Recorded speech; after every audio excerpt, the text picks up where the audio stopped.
Bem-vindos a mais uma exploração aqui no nosso espaço. Hoje o tema é daqueles que geram bastante polêmica, né? Exato. Um tradutor italiano com ideias bem radicais sobre a Bíblia. Isso. A tese central dele é chocante para muita gente. A Bíblia, como a gente conhece, não falaria de um Deus espiritual. Vamos mergulhar nisso. A gente tem como base uma análise que compila o trabalho dele e também as respostas, as críticas, né? Sim. A nossa ideia aqui é entender como ele chega a essas conclusões, qual a metodologia dele, o que ele faz com palavras como Elohim, por exemplo. E como a academia e a ciência reagem a tudo isso. Incluindo, claro, a conexão que sempre aparece com a hipótese dos astronautas antigos. Perfeito. Então vamos lá. Como é que alguém olha para a Bíblia, um texto tão central para tanta gente, e diz, olha, isso aqui não foi feito para falar de Deus. Qual o ponto de partida dele? Bom, o Biglino começa questionando a própria base do texto. Ele diz, olha, a gente não sabe quem foram os autores originais, de verdade. E mais, o hebraico antigo não tinha vogais. As vogais foram adicionadas muito tempo depois. Certo, pelos maçoretas, né? Exatamente. E Biglino argumenta que essa vocalização posterior pode ter, digamos, cristalizado um significado teológico que talvez não fosse o original. Ele até dá exemplos, como a palavra TVL, que dependendo das vogais pode ser mundo ou abominação. Entendi. Então, se o texto base é incerto, como ele propõe ler? Qual a regra do jogo dele? Ele chama de vamos fingir que. É uma regra simples, na verdade. Vamos fingir que. Isso. Vamos fingir que os autores escreveram exatamente o que eles queriam dizer, de forma literal, concreta, sem filtro teológico, sem tentar encaixar a ideia de um Deus espiritual onipotente. Tá, então é ler ao pé da letra, assumindo que o que está escrito é o que aconteceu literalmente. Exato. Ele argumenta que os teólogos fizeram o contrário. Fingiram que falava de um Deus espiritual e foram adaptando o texto para caber nessa ideia. E essa leitura literal leva ele a propor mudanças em termos-chave, imagino. Totalmente. É um ponto central. Ele sugere que a gente pare de usar as traduções teológicas e use as transliterações do hebraico. Como assim? Em vez de ler Deus, ler Elohim. Onde está Senhor, ler Yahweh. Altíssimo vira Elion. Deus onipotente seria El Shaddai. Espírito, Ruar. E glória, Kavod. Ah, tá. Tirar a carga teológica que a tradução adicionou e ficar com o termo original, que para ele seria mais concreto? Precisamente. Ele acredita que, fazendo isso, a narrativa original que ele vê como uma crônica de eventos físicos envolvendo seres poderosos, mas não necessariamente divinos no nosso sentido, fica mais clara. E aí a coisa complica, né? Porque Elohim, por exemplo, essa palavra que a gente traduz como Deus, ela é plural no hebraico, certo? Sim, esse é um dos pilares da argumentação dele. Elohim é gramaticalmente plural. E ele rejeita de cara a explicação tradicional do plural majestático ou da trindade. Ele diz que plural é plural mesmo, tipo, mais de um. Exatamente. Plural significa múltiplos seres. Para ele, Elohim não é um Deus, mas um grupo. Figuras de autoridade, líderes. Poderia ser Yahweh, poderiam ser deuses de outros povos como Quemos ou Astarte, poderiam ser anjos ou até líderes humanos poderosos. Depende do contexto. E ele encontra base para isso no texto. Ele cita várias passagens. Uma bem conhecida é Deuteronômio 32, versículos 8 e 9.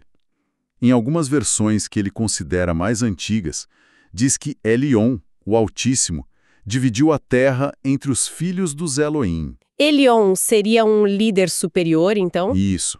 E nessa divisão, a Yahweh coube o povo de Jacó, Israel.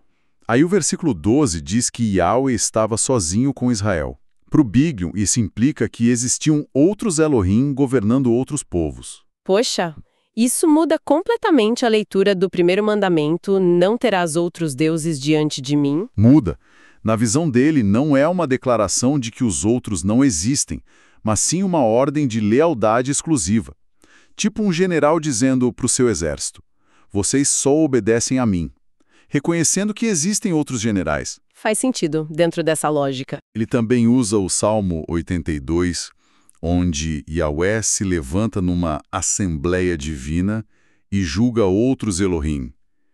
Isso reforçaria a ideia de pluralidade, de um panteão, digamos assim. E ele chega a sugerir que Yahvé poderia ter sido humano. Sim, ele levanta a hipótese do evemerismo, que Yahvé poderia ter sido um líder humano extremamente poderoso, talvez um guerreiro ou legislador, que com o tempo foi divinizado pelo seu povo, como aconteceu com faraós ou reis persas. Nossa, essa visão cria uma imagem muito diferente. Um Yahvé, um Elohim, que não é onipotente nem onisciente como na teologia tradicional. Parecem ter limitações bem humanas, físicas até. Sim, essa é outra consequência direta da leitura literal dele. Ele adora citar Gênesis 18. A visita a Abraão. Essa mesma. Os visitantes, que o texto identifica como Yahvé e mais dois, chegam, precisam lavar os pés porque estão sujos de areia do caminho. Eles comem a comida que Abraão oferece, descansam. São necessidades básicas, né? Comer, descansar, se limpar. Exato. Para Biglino, isso não bate com a ideia de um ser puramente espiritual e material. São características de seres físicos. E a questão da onisciência. Como fica na história de Sodoma e Gomorra? Esse é outro ponto que ele explora muito. No mesmo capítulo, Gênesis 18, versículos 20 e 21, Yahweh diz algo como: "O clamor contra Sodoma e Gomorra é grande. Vou descer para ver se o que tem feito corresponde a esse clamor. Se não, sabê-lo-ei." O ser. Ele foca nesse ser. Justamente. Ele pergunta: como assim ser? Um ser que sabe tudo precisaria descer e verificar pessoalmente? Para ele, isso indica a falta de onisciência. E ele conecta isso com a negociação de Abraão pelos justos. Talvez Yahweh precisasse verificar quem era justo, quem pertencia à aliança, o que implicaria talvez verificar a circuncisão, o sinal físico do pacto, uma verificação visual, física. Entendi. Além dessas limitações, o comportamento descrito em algumas passagens também parece destoar da imagem divina tradicional, né? Mais para um líder militar, talvez. Sim, ele aponta muito para isso. Cita ordens como a de 1 Samuel 15, quando Yahvé ordena a Saul o extermínio total dos amalequitas, homens, mulheres, crianças, bebês, até os animais. Uma ordem brutal. Para Biglino, essa é a ordem de um general implacável focado em guerra, território e eliminação de ameaças. Não a ação de uma divindade de amor e compaixão universal. E ele não para por aí, né? Ele também encontra indícios de tecnologia avançada nos textos, o que seria o tal do kavod, geralmente traduzido como glória. Isso, ele insiste em manter kavod, sem traduzir. Ele pega Êxodo 33, Moisés pede para ver a glória de Yahvé. A resposta é que ele não pode ver a face do kavod porque seria mortal. Perigoso, então? Muito. Moisés só pode ver as costas e, mesmo assim, o contato deixa o rosto dele brilhando, radiante, como se tivesse sido queimado por radiação. E tem a nuvem também, né? Exato. Em Êxodo 16, o kavod aparece numa nuvem. Biglino junta as peças, algo físico, pesado, kavod também tem a ver com peso em hebraico, perigoso, que emite luz ou energia associado a nuvens, voo, e que queima. E a conclusão dele é Que o kavod não era uma manifestação espiritual, mas sim um objeto tecnológico, um veículo talvez, ou uma máquina poderosa e perigosa. E essa lente tecnológica ele aplica a outros elementos bíblicos também. Sim. Vira quase um padrão. Os querubins que guardavam o Éden e ficavam sobre a Arca da Aliança, para ele poderiam ser veículos voadores individuais, tipo drones de combate. Os serafins, seres de fogo, talvez geradores de luz ou energia. E a Arca da Aliança? Aquela que dava choque e matava quem tocava indevidamente? Para eles seria um dispositivo tecnológico. Talvez um capacitor potente, um gerador elétrico ou até uma arma. Algo que armazenava e descarregava energia de forma controlada, mas muito perigosa. Ele vai longe. Chega a falar de armas de destruição em massa. Sim.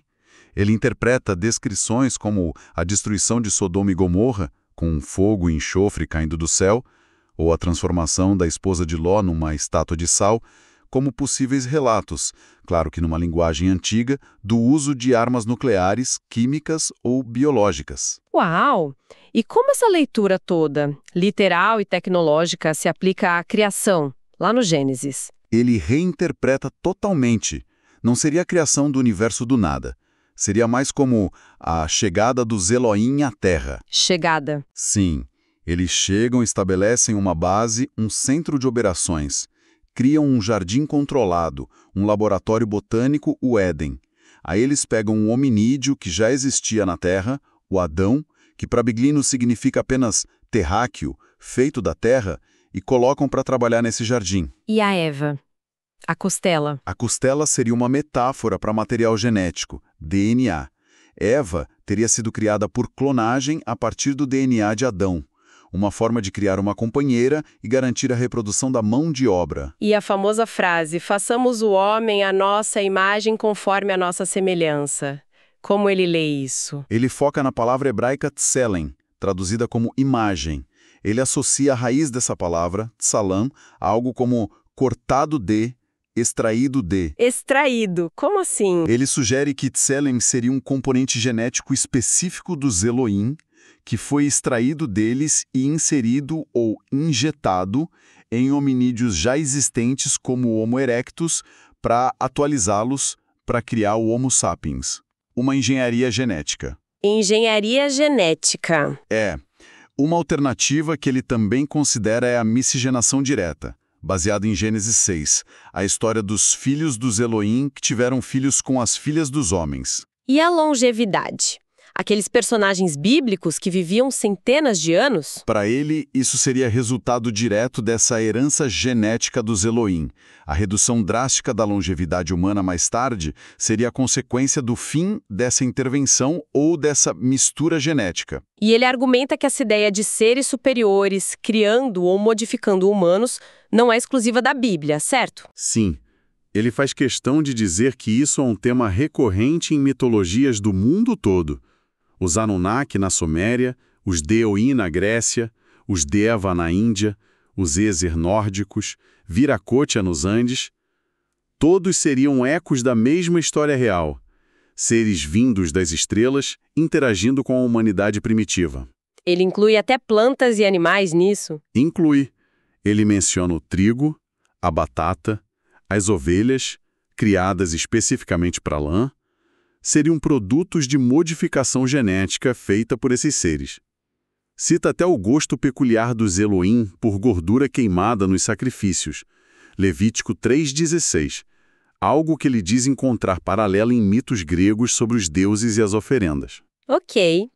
É uma visão de mundo completa e bem diferente. Mas, como era de se esperar, isso tudo não passa batido pela teologia tradicional e principalmente pela ciência, né? Quais são as críticas mais fortes?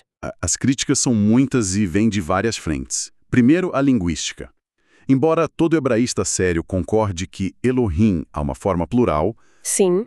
a interpretação de que isso significa literalmente múltiplos seres físicos coexistindo com Yahvé e intervindo na Terra é amplamente rejeitada. As explicações acadêmicas são outras. Pode ser um vestígio de um estágio politeísta antigo, que foi sendo reinterpretado monoteisticamente, pode ser o plural de majestade ou abstração, ou até uma alusão à corte celestial, mas não alienígenas de carne e osso. E do ponto de vista científico, imagino que aí a coisa pegue fogo. Totalmente. Aí o confronto é direto e, quase absoluto. A biologia moderna se baseia firmemente na teoria da evolução por seleção natural para explicar a origem e a diversidade da vida, incluindo a nossa espécie. É um processo lento, gradual, ao longo de milhões de anos. E a ideia do Biglino é de intervenção externa, né? Exatamente. Isso se encaixa na chamada hipótese dos astronautas antigos, que é considerada pseudociência pela comunidade científica. Simplesmente não há evidência biológica ou paleontológica para essa intervenção. A arqueologia também entra na crítica. Cadê as provas materiais dessas tecnologias todas que ele descreve? Onde estão os restos do kavod, da arca como gerador, das armas super avançadas? Não há nada.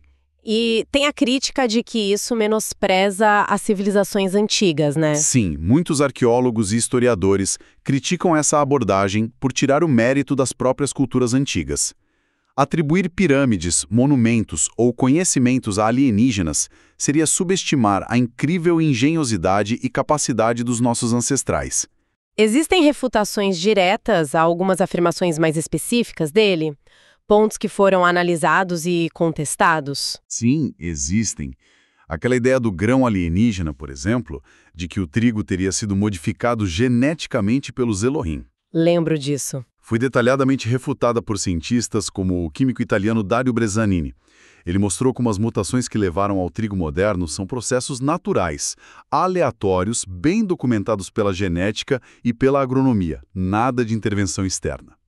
Mas talvez o caso mais famoso e que os críticos usam muito para questionar a metodologia do Biglino seja a história do pictograma no Templo de Luxor, no Egito. Ah, essa é clássica. Ele disse que era um espermatozoide, né? Exato.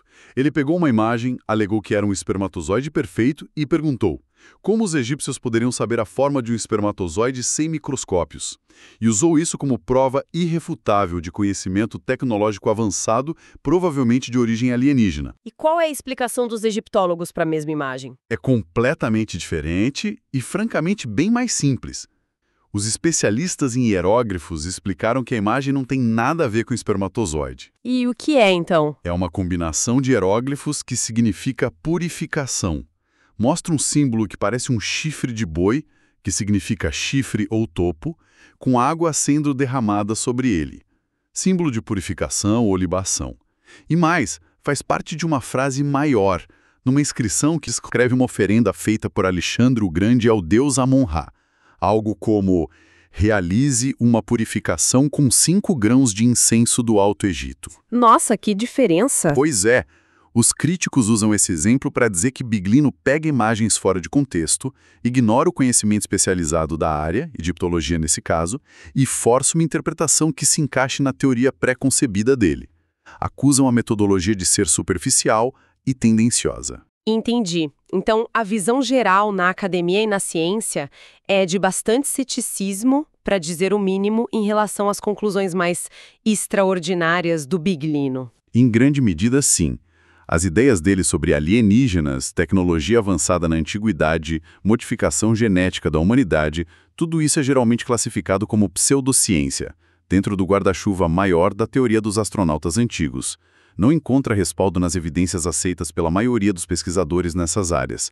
Tem paralelos até com a religião raeliana, em alguns pontos. Mas, apesar dessa rejeição das conclusões finais, existe algum aspecto do trabalho dele que é visto como, talvez, estimulante para a discussão? Algum ponto que ressoa de alguma forma? Sim, é justo dizer que sim. Mesmo quem discorda totalmente das conclusões sobre alienígenas, reconhece que ele às vezes levanta questões pertinentes sobre a literalidade de certas passagens bíblicas ou sobre a natureza de figuras como Yahweh nas camadas mais antigas do texto.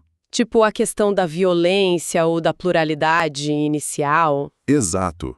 A discussão sobre a evolução do conceito de Deus, a possível herança politeísta no monoteísmo judaico-cristão, a natureza por vezes guerreira e ciumenta de Yahweh no Antigo Testamento. Esses são temas legítimos de estudo acadêmico sério. Alguns canais e pesquisadores, mesmo discordando da tese alienígena, exploram temas paralelos. E muitos dão crédito ao Biglino por ter estimulado um público amplo a voltar aos textos originais, a questionar traduções consagradas, a pensar sobre o que a Bíblia realmente diz, mesmo que as respostas dele não sejam as aceitas pela academia. Ele pelo menos provoca o reexame. Certo. Então, o que a gente tem aqui é um confronto bem claro, né? De um lado, uma leitura radicalmente literal, que desmonta séculos de teologia e propõe uma origem quase de ficção científica para a humanidade e seus mitos, baseada em reinterpretações linguísticas e na identificação de supostas tecnologias antigas. E do outro lado, temos contestações muito fortes vindo da linguística hebraica tradicional, da arqueologia, da biologia evolutiva, da egiptologia, áreas que apontam o que consideram falhas graves de metodologia, falta de evidência concreta e um conflito direto com o conhecimento científico estabelecido para refutar essas conclusões mais extremas de Biglino. o objetivo desta nossa análise foi justamente apresentar essas diferentes perspectivas que as fontes trazem, né? Explorar tanto as teses provocativas do Biglino, quanto as críticas substanciais que elas recebem. E talvez fique uma questão final para quem nos ouve refletir, uma questão que emerge dessa exploração toda.